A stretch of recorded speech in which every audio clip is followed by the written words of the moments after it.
आज की इस वीडियो में हम एक खास कंडीशन जिसे गाउट कहते हैं जो कि यूरिक एसिड के बढ़ने की वजह से होती है उसके बारे में बात करेंगे। मैं आपको बताऊंगा कि ये यूरिक एसिड आपके जिस्म में क्यों बढ़ता है, वो कौन सी ग़िज़ाएं हैं कि जिनके बाइस की यूरिक एसिड जिस्म में ज़्यादा बनता है। इसके बाद हम इसकी तशख़ीस और आखिर में इसके इलाज के बारे में बात करेंगे।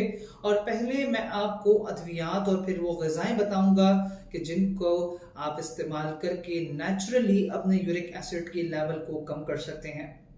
अस्सलाम वालेकुम, मेरा नाम डॉक्टर अब्दुल्ला इकबाल है। मैं कंसल्टेंट जनरल सर्जन हूँ। इससे पहले कि हम शुरू करें, अगर आपने अभी तक मेरा चैनल सब्सक्राइब नहीं किया तो सब्सक्राइब कीजिए और साथ में मौजूद बेल का बटन भी जरूर दबा दीजिए ताकि आपको तमाम नई आने वाली वीडियोस का नोटिफिकेशन मिलता रहे।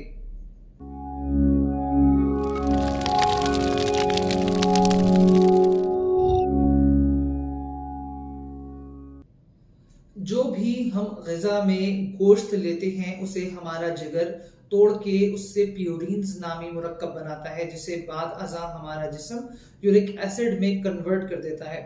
यूरिक एसिड अगर नॉर्मल मिक़दार में जिस्म में रहे तो ये जिस्म को नुकसान नहीं देता, बल्कि यूरिक एसिड जिस्म में सूजन कम करने और सेल्स को रिपेयर करने में अहम किरदार अदा करता है।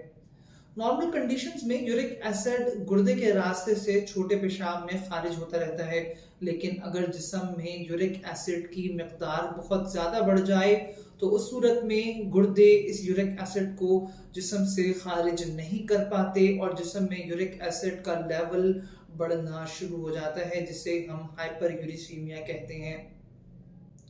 जिस्म में दो वजूहात के बायस यूरिक एसिड बढ़ सकता है। नंबर एक कि जब ये जिस्म में ज़्यादा मिकदार में बन रहा हो और ऐसा मुख्तलिफ ग़िज़ाओं के इस्तेमाल के बायस और मुख्तलिफ बीमारियों के बायस हो सकता है, जैसे कि कैंसर, जल्द की बीमारियां यानी कि सोरियासिस, थायराइड की बीमारी वगैरह। नंबर दो कि जब ये जिस्म से खारिज ना हो रहा हो और ऐसा भी मुख्तलिफ बीमारियों के बायस हो सकता है, जैसे कि ऐसा गुर्दे के फेल हो जाने के बायस हो सकता है। चाहे वजह जो भी हो, जब जिस्म में यूरिक एसिड का लेवल बढ़ता है तो इसके क्रिस्टल्स बन जाते हैं जो कि जिस्म के मुख्तलिफ हिस्सों में जमा होकर मुख्तलिफ बीमारियों का सबब बनते हैं। मिसाल के तौर पे अगर ये क्रिस्टल्स गुर्दे में जमा हो जाएं तो गुर्दे की पथरी का सबब बनते हैं, जबकि अगर ये क्रिस्टल्स जोड़ों में जमा हो जाएं तो जोड़ों के दर्द का सबब बनते हैं, जिसे हम गाउट कहते हैं। गाउट की मजीद बात करूं तो ये बीमारी किसी एक या एक से ज्यादा जोड़ों में दर्द, सूजन और रेडनेस या लाली का सबब बन सकती है, मगर ज्यादातर ये पांव के अंगूठे को मुतासर करती है और एक वक्त में किसी एक जोड़ को मुतासर करती है। इस बीमारी के बायस मरीज के जोड़ में दर्द, गर्माइश महसूस हो सकती है और ये दर्द इतना शदीद हो सकता है कि मरीज दर्द के बायस नींद से उठ जाता है और इस दर्द के बायस मरीज का चलना मुश्किल हो जाता है। इस बीमारी के बायस जब मरीज के जोड़ में यूरिक एसिड के क्रिस्टल्स जमा हो जाते हैं तो इसके बायस मरीज के पांव पे गिल्टी सी बन जाती है जो सुर्ख और सूजन वाली हो सकती है, जिसे हम टॉफी कहते हैं। अब हम बात कर लेते हैं कि वो कौन से मरीज हैं कि जिनमें यूरिक एसिड के बढ़ने के इम्कानात होते हैं। तो नंबर एक, गोश्त के शौकीन अफराद। नंबर दो, मोटापे का शिकार लोग, क्योंकि उनके जिस्म में यूरिक एसिड ज्यादा बनता है जिसके बायस यूरिक एसिड की मिकदार बढ़ सकती है। इसके अलावा नंबर तीन, वो मरीज जो ब्लड प्रेशर, शुगर या ज़ियाबतीस या दिल की या गुर्दों की बीमारियों का शिकार है तो उनके जिस्म में भी यूरिक एसिड की मिकदार ज़्यादा हो सकती है। इसके अलावा नंबर चार, वो मरीज जो मुख्तलिफ अद्वियात इस्तेमाल कर रहे हैं, जैसे कि खून पतला करने की अद्वियात या ख़ास किस्म के ब्लड प्रेशर की अद्वियात, तो उसके बायस भी यूरिक एसिड का लेवल जिस्म में बढ़ सकता है। इसके अलावा नंबर पाँच, ख़वातीन की निस्बत मर्दों में यूरिक एसिड लेवल बढ़ने के इम्कानात ज़्यादा होते हैं, इसलिए मर्दों को अपना यूरिक एसिड बाकायदा तौर पर चेक कराना चाहिए। तशखीस की बात करूं तो यूरिक एसिड एक रूटीन ब्लड टेस्ट के तौर पे अमूमन जोड़ों के